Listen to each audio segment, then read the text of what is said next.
말씀 우리 함께 보시도록 하겠습니다. 오늘 우리에게 주시는 하나님의 말씀은 신약성경 베드로전서 1장 1절로 2절 말씀입니다. 베드로전서 1장 1절로 2절 말씀 우리 함께 짧은 말씀이기 때문에 저와 여러분들이 한 목소리로 1절, 2절 우리 함께 읽으시면서 주시는 말씀으로 우리의 마음에 새기고 우리 함께 은혜를 함께 나누겠습니다.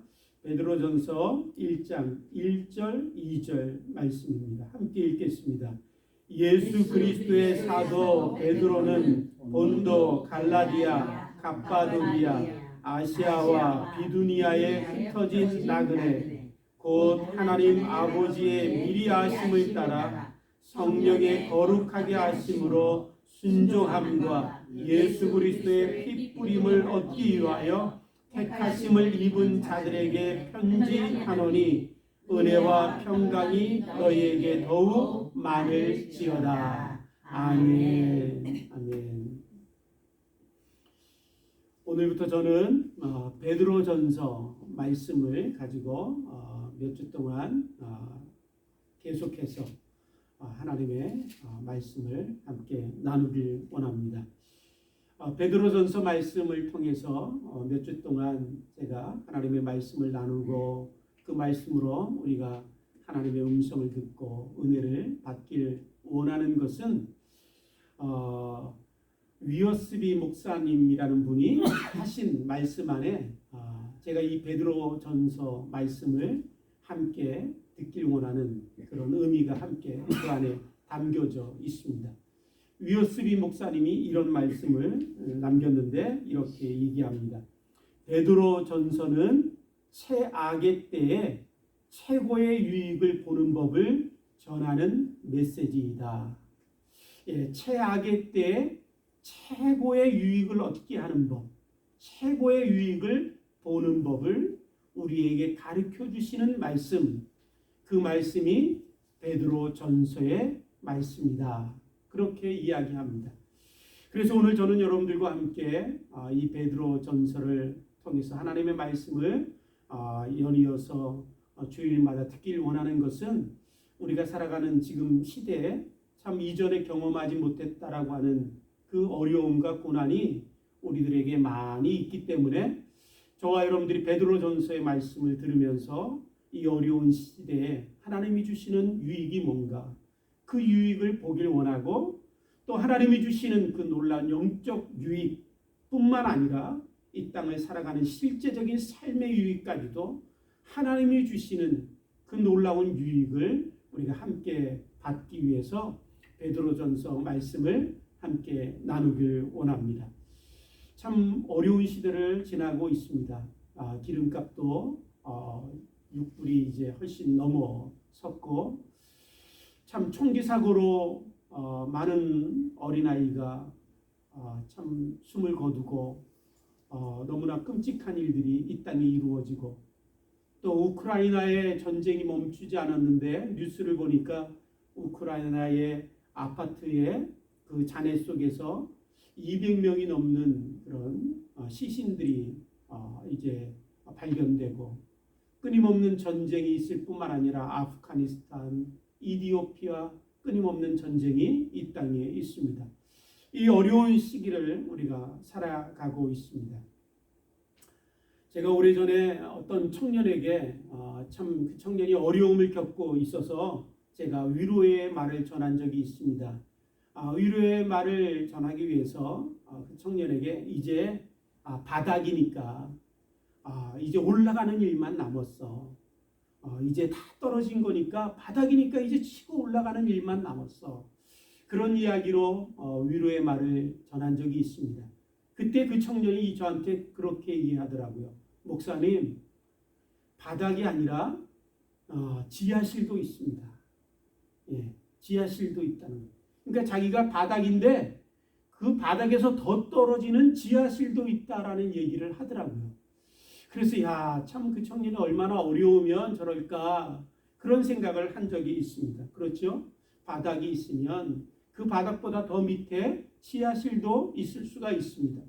요새 같은 시절에는 지하로 땅을 파는 기술이 얼마나 발달됐는지 지하 땅으로 몇 층씩 땅을 파서 지하실을 만드는 것을 보게 됩니다. 이처럼 오늘 우리가 살아가는 이 시대가 참으로 이전에 경험하지 못했던 큰 어려움이 있어서 지금이 가장 어려운 시절일 수도 있지만은, 그러나 여러분, 이 어려움보다 더 큰 어려움이 우리에게도 또 있을 수 있다라는 사실을 여러분, 우리에게 참 느끼게 하는 이야기라고 생각됩니다.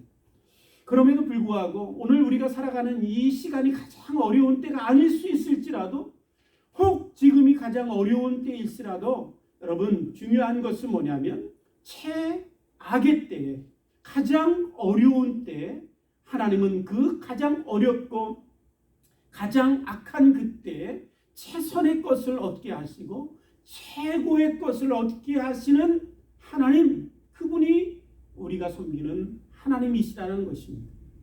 평범할 때, 좋을 때, 날이 좋을 때에는 우리가 깨닫지도 못하고 얻지도 못하고 경험하지도 못할 놀라운 것을 하나님은 우리가 어려움과 고난과 또한 어찌 보면 가장 힘들 때 우리에게 가장 좋은 것을 얻게 하시는 그런 놀라운 축복이 하나님으로부터 온다라는 사실을 저와 여러분들이 믿게 되기를 주님의 이름으로 축복합니다.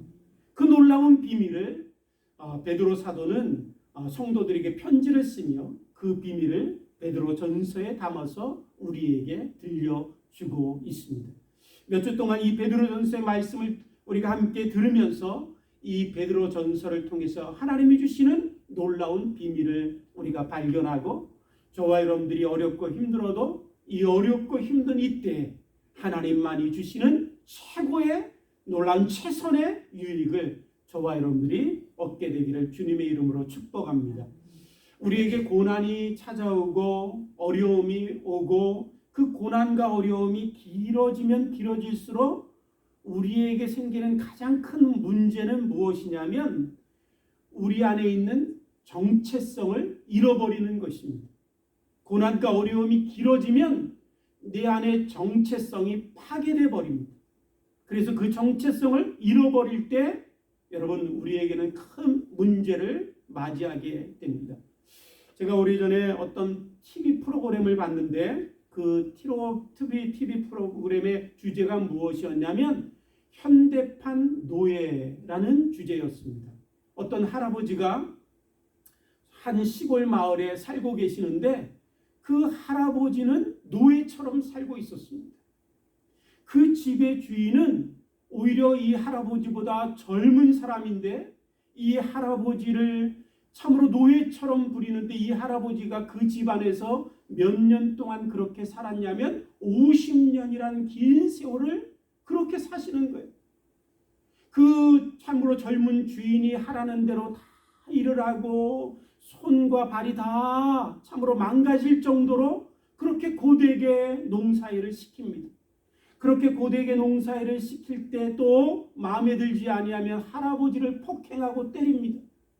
그리고 그 할아버지가 농사일이 끝나고 나면 쉴 곳이 없고 잘 곳이 없어서 저 옆에 돼지 움막 같은 데 가서 잡니다. 씻을 곳이 없으면 집에서 씻지 못하고 저기 떨어져 있는 냇가로 가서 몸을 씻습니다.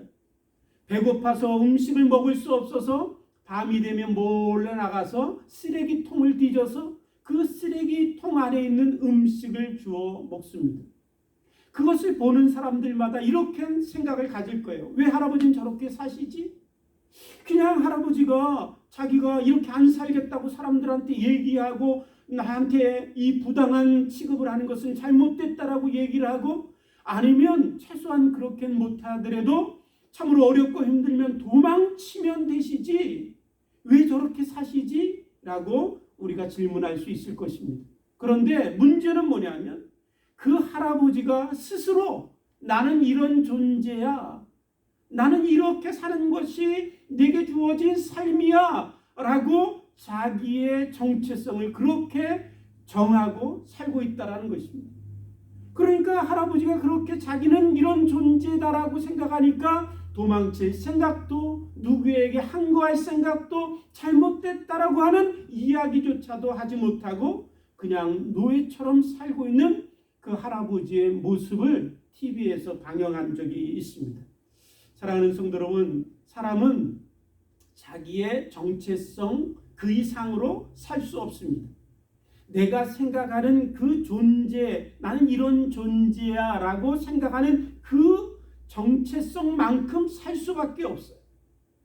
그래서 지배자나 독재자나 폭군들은 백성들을 다스리고 통치할 때 자기들이 원하는 대로 마음대로 쉽게 통치하고 다스리기 위해서 먼저 하는 게 뭐냐면 백성들의 여러분 정체성 말살 정책을 핍니다.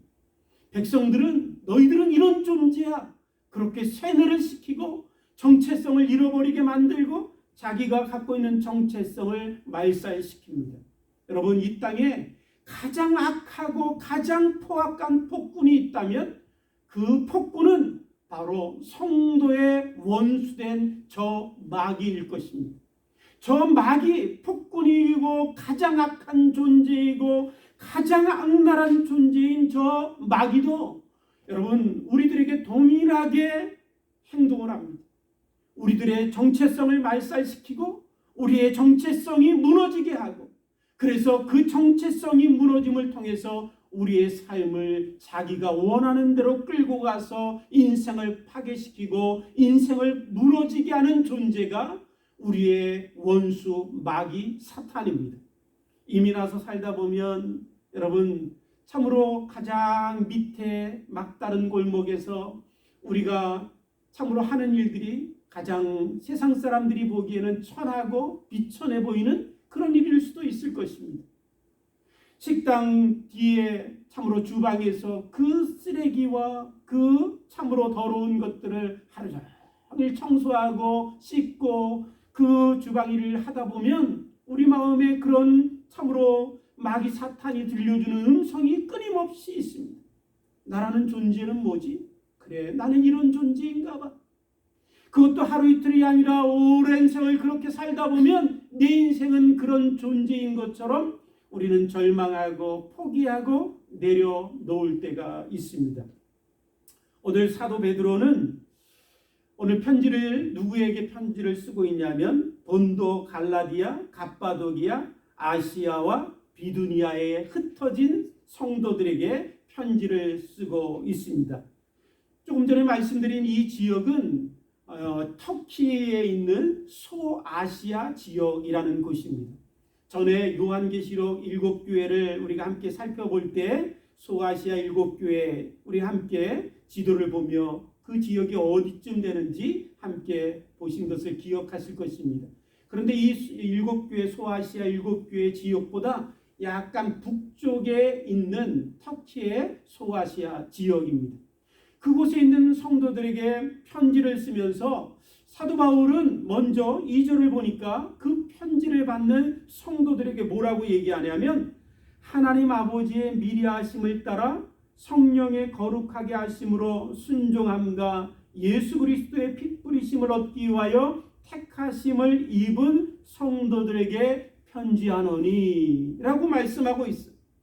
그냥 단순히 그 지역에 사는 성도 여러분들에게 제가 편지합니다, 그렇게 이야기할 수도 있었을 텐데 사도 베드로가 성도들에게 편지를 쓰며 그 편지를 받는 성도들이 누구인가 길게 나열하며 그들에게 편지를 하고 있다라는 것입니다. 다시 한번 제가 읽어보겠습니다. 하나님 아버지의 미리하심을 따라 성령의 거룩하게 하심으로 순종함과 예수 그리스도의 피 뿌리심을 얻기 위하여 택하심을 입은 성도 여러분들에게 제가 편지합니다, 그렇게 이야기하고 있는 것입니다. 왜 사도 베드로는 편지를 받고 있는 그 소아시아에 흩어져 있는 성도들에게 편지를 쓰면서 여러분들은 이런 분들입니다, 내가 여러분들에게 이렇게 편지를 씁니다 라고 그 편지를 받는 분들에 대해서 길게 여러분 설명하고 있을까요? 그 중요한 이유가 무엇일까요? 이 편지는 언제 쓰여졌냐면 AD 64년경에 쓰여졌다고 합니다. AD 64년경은 그 당시에 이 소아시아 지역과 그 지역에는 어떤 일이 있었냐면 로마의 지배 아래에 있었습니다. 그 로마의 지배 아래에 있었을 때 그 64년경에 로마 황제가 누구냐면 우리가 너무 잘 알고 있는 네로 황제입니다. 기독교인을 핍박하고 기독교인을 향하여 끔찍한 고통을 주었던 네로 황제가 지배하던 시절입니다. 이 네로 황제가 지배하던 시절에 이 기독교인들은 예수 그리스도를 믿는다라고 하는 그 사실 하나 때문에 극심한 핍박을 받습니다. 짐승의 피를 묻혀서 가죽으로 된 짐승 가죽을 사람 몸에 입힙니다. 그러고는 참으로 사나운 그 짐승이 있는 곳에 그 사람들을 던져놓습니다. 그러면 짐승이 달려들어서 그 참으로 성도들의 몸을 갈기갈기 다 찢어서 그들이 먹습니다. 또 어떤 때는 십자가에 성도를 달리고 그 십자가에 달린 성도들을 향하여 불을 지펴서 다 태워버립니다. 그러면서 그것으로 만족하지 못했던 이 사람들은 그 죽어가고 있는 기독교인들을 향해서 어떻게 했냐면 조롱하고 멸시했습니다. 쓰레기 같은 놈들, 버러지 같은 놈들, 이 땅의 유익이라는 것은 하나도 주지 못하는 놈들, 너희는 마땅히 죽어야 되고 너희는 마땅히 버려져야 되고 너희들이 그렇게 고통받고 죽는 것마저도 모자란 존재들, 그렇게 끊임없이 성도들을 향하여 조롱하고 멸시했습니다. 바로 그때가 이 베드로 사도가 편지를 쓰던 그 시절입니다. 사랑하는 성도 여러분, 그 극심한 고통 가운데 주님을 믿던 성도들에게 어떤 일이 있었을까요? 그들의 정체성이 심히 흔들렸을 것입니다. 내가 하나님을 믿는데, 내가 정말 살아계신 하나님을 믿고 하나님의 자녀가 되었는데 과연 내가 이런 극심한 고통과 어려움을 당하는 것이 마땅한 걸까? 그들의 믿음이 흔들리고 하나님의 자녀된 것에 대한 정체성이 흔들리고 그들은 어떤 존재인가 참으로 고민하며 하나님 앞에 눈물로 번민하며 그들의 삶이 무너지고 있었을 것입니다. 그때 베드로 사도가 편지를 쓰고 그 편지를 받는 성도들에게 이야기하는 것입니다. 당신들은 하나님의 아버지의 미리 하심을 따라 성령의 거룩하게 하심으로 순정함과 예수 그리스도의 피 뿌리심을 얻기 위하여 택하심을 입은 자들입니다. 여러분들은 그런 분들입니다. 라고 편지를 쓰며 그들에게 이야기하고 있는 것입니다. 그들이 누구인지를 다시 한번 상기시키고 있는 것이지. 당신들이 고통과 어려움 가운데 있지만 당신들은 이런 존재입니다라고 다시 한번 확신시켜주고 있는 것입니다. 그러기 위하여 사도 베드로는 편지를 쓰며 당신들은 이런 사람들입니다 라고 얘기하고 있습니다. 오늘 저와 여러분들이 이 편지를 읽으면서 저와 여러분들이 이 말씀을 듣는 이유는 뭐냐면 이 베드로 사도가 편지를 쓰며 소아시아에 흩어진 그 성도들에게 당신들은 이런 분들입니다 라고 했던 그 정체성이 바로 그리스도 예수를 믿는 저와 여러분들이 갖고 있는 정체성과 똑같기 때문에 그렇습니다. 여러분, 우리는 세상을 참으로 살면서 세상 사람들이 말하는 것에 의하여 나의 정체성을 결정할 때가 있습니다. 세상 사람들이 나를 어떻게 대하는가에 대해서 내가 누구인가를 결정합니다. 그런데 세상 사람들이 저와 여러분들을 향해서 참으로 좋은 이야기만 하던가요? 세상 사람들이 저와 여러분들의 정체성을 참으로 무시하고 멸시하고 고난과 어려움을 통해서 너는 그런 존재야 라고 얘기합니다. 그럴 때마다 저와 여러분들이 다시 한번 이 말씀을 들으면서 세상 사람들이, 심지어는 내 부모가 나에게 이야기해 준 정체성이 아니라 나를 지으시고 나를 사랑하시는 하나님이 나를 누구라고 얘기하시는가, 그 음성을 저와 여러분들이 함께 듣길 원합니다. 오늘 베드로 사도를 통해서 주시는 참으로 성도들을 향한, 참으로 그리스도 예수 안에 있는 하나님의 백성들을 향한 정체성이 무엇인가 우리가 함께 듣길 원합니다. 1절에 보시면 이렇게 말씀하시죠.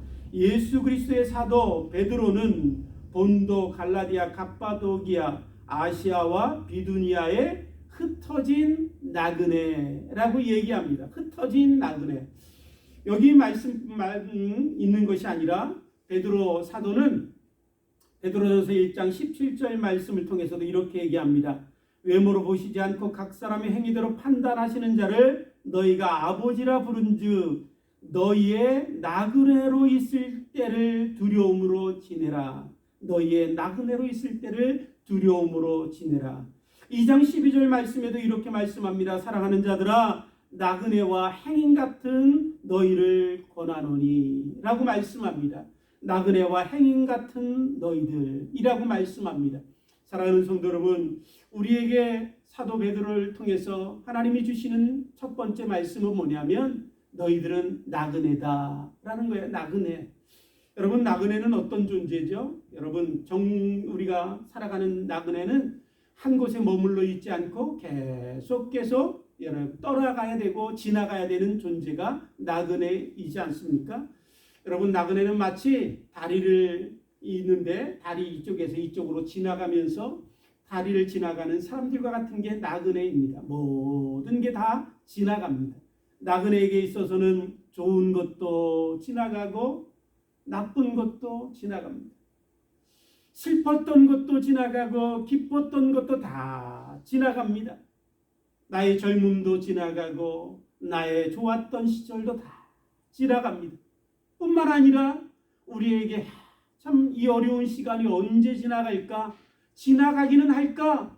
그렇게 생각하는 그 어려움의 때도 나그네에게 있어서는 다 지나갑니다.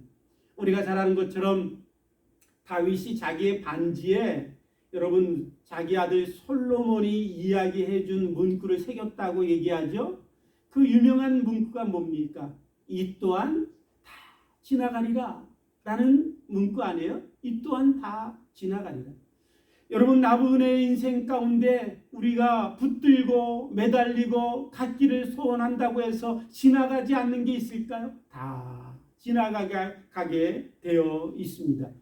오늘 저와 여러분들이 이 이야기를 들으면 우리에게 위로가 되기도 하지만 또 한편으로는 인생은 참 외롭고 쓸쓸하고 허무하구나 그런 느낌도 들을 수가 있을 것입니다.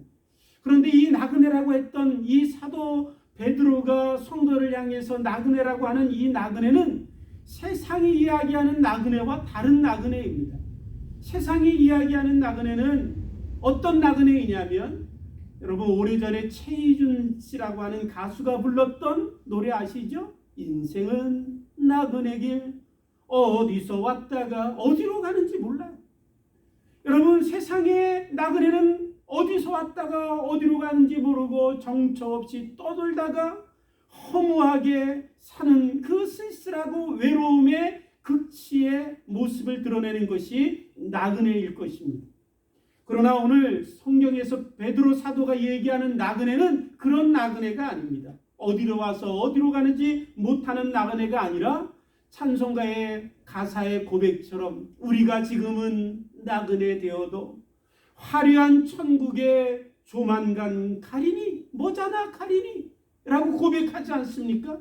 사도 베드로가 오늘 우리에게 성도들을 향하여 말씀하시는 그 나그네는 어떤 나그네냐면 어디로 와서 어디로 가는지 모르고 떠도는 나그네가 아니라 영원한 천국을 향하여 지금의 아무리 좋은 것도 다 지나가지만 그 지금의 좋은 것보다 더 좋은 것 비교할 수 없는 것을 향하여 나아가고 있는 그 사람들, 그 나그네, 그 의미를 통해서 오늘 저와 여러분들을 나그네다라고 말씀하고 있습니다.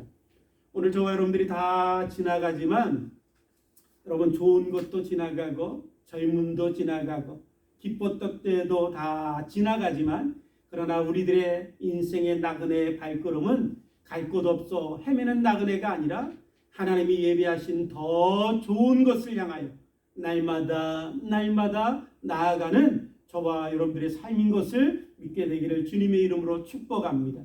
그런데 이 놀라운 나그네의 삶 가운데 더 좋은 것을 향하여 나아가게 하신 그 그 놀라운 은혜가 어떻게 저와 여러분들에게만 주어졌을까요? 오늘 본문 말씀에 보면 이렇게 말씀합니다. 2절에 보니까 하나님 아버지의 미리 아심을 따라, 또 이렇게 뒤에 보시면 택하심을 입은 자들에게 편지하노니 라고 말씀하시죠. 하나님의 미리 하심을 따라 택하심을 입은 자들, 그 자들이 바로 저와 여러분들이라는 것입니다. 오늘 이 말씀을 에베소서 1장 4절 말씀에는 이렇게 말씀하시죠.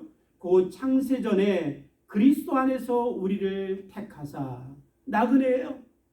그런데 나그네인데 하나님이 저와 여러분들을 택하여 선택하셨다라는 것입니다. 제가 오래전에 과천이라는 서울 옆에 있는 도시죠. 거기에서 참 전도사 생활을 한 적이 있습니다.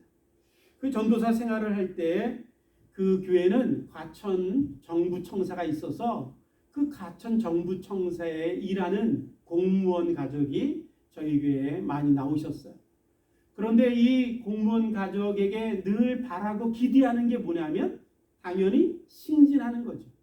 근데 승진할 때가 언제냐면 정권이 바뀌든 또 인사이동이 있을 때 승진하는 그런 기회가 있습니다.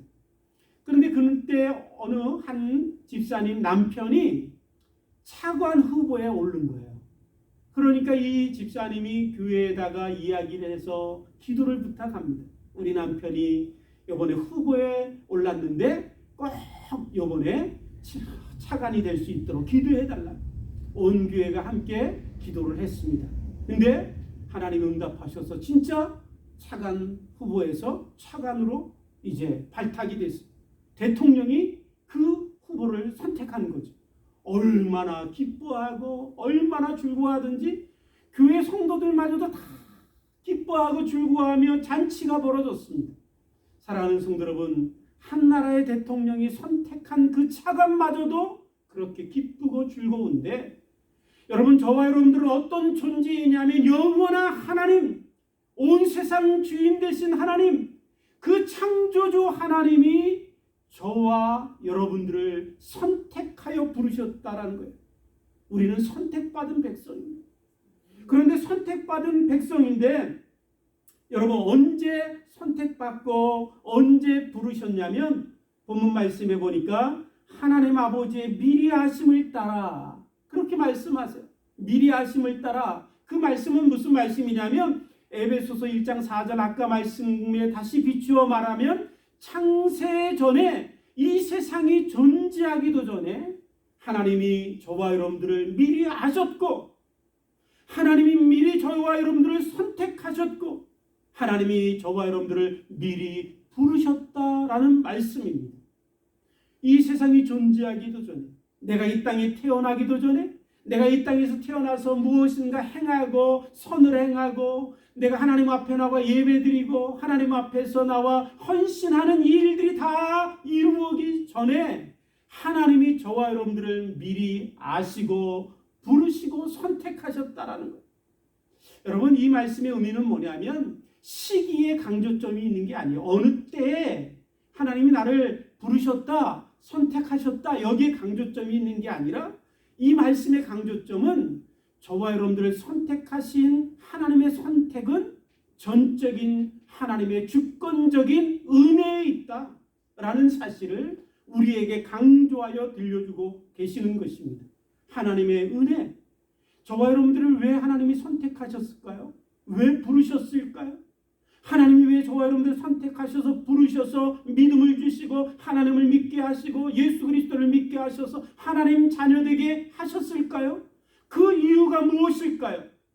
그 이유가 이 땅에 없다라는 거예요. 그 이유가 저와 여러분들에게 없다라는 거예요.